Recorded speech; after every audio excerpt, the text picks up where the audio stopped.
Hidup ini adalah kesempatan. Hidup ini untuk melayani Tuhan. Jangan sia-siakan waktu yang Tuhan. Kitab 2 Raja-Raja. Sesudah Ahab mati, maka memberontaklah Moab terhadap Israel. Pada suatu hari, jatuhlah Ahazia dari kisi-kisi kamar atasnya yang ada di Samaria, lalu menjadi sakit.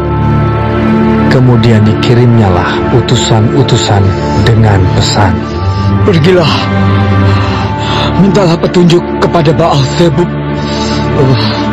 Allah di Ekron.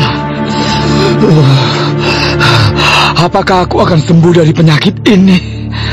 Tetapi berfirmanlah malaikat Tuhan kepada Elia, orang Tisbe itu, "Bangunlah, berangkatlah menemui utusan-utusan Raja Samaria, dan katakan kepada mereka, apakah tidak ada Allah di Israel, sehingga kamu ini pergi untuk meminta petunjuk kepada Baal Zebub, Allah di Ekron. Sebab itu, beginilah firman Tuhan, engkau tidak akan bangun lagi dari tempat tidur di mana engkau berbaring, sebab engkau pasti akan mati." Lalu pergilah Elia. Sesudah utusan-utusan itu kembali kepada raja, berkatalah ia kepada mereka, "Mengapa kamu kembali?" Jawab mereka kepadanya, "Ada seorang datang menemui kami dan berkata kepada kami, pergilah, kembalilah kepada raja yang telah menyuruh kamu, dan katakanlah kepadanya, beginilah firman Tuhan, apakah tidak ada Allah di Israel, sehingga engkau menyuruh meminta petunjuk kepada Baal Zebub, Allah di Ekron.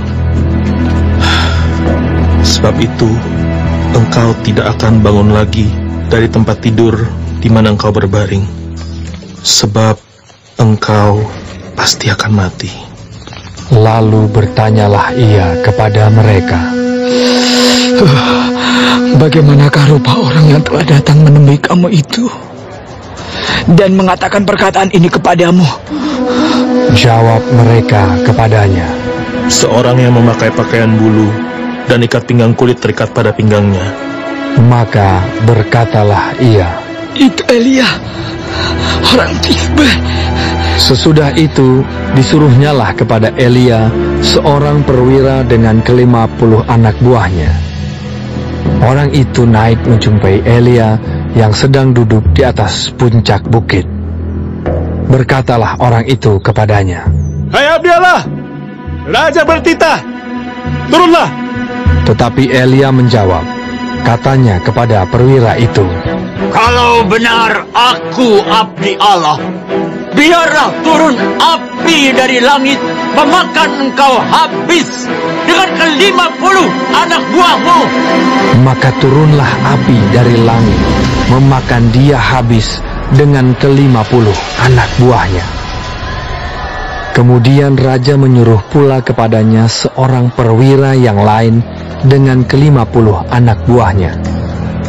Lalu orang itu berkata kepada Elia, "Hai Abdiallah, beginilah titah raja, segeralah turun."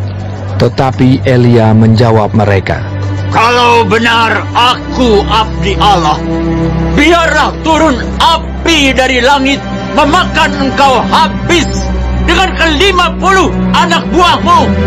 Maka turunlah api Allah dari langit memakan dia habis dengan ke-50 anak buahnya. Kemudian raja menyuruh pula seorang perwira yang ketiga. Lalu naiklah perwira yang ketiga itu, dan sesudah sampai, berlututlah ia di depan Elia, serta memohon belas kasihan kepadanya. Katanya, "Ya abdi Allah, biarlah kiranya nyawaku dan nyawa ke-50 orang hamba-hambamu ini berharga di matamu. Bukankah api sudah turun dari langit memakan habis kedua perwira yang dahulu dengan ke-50 anak buah mereka? Tetapi Tetapi sekarang, biarlah nyawaku berharga di matamu.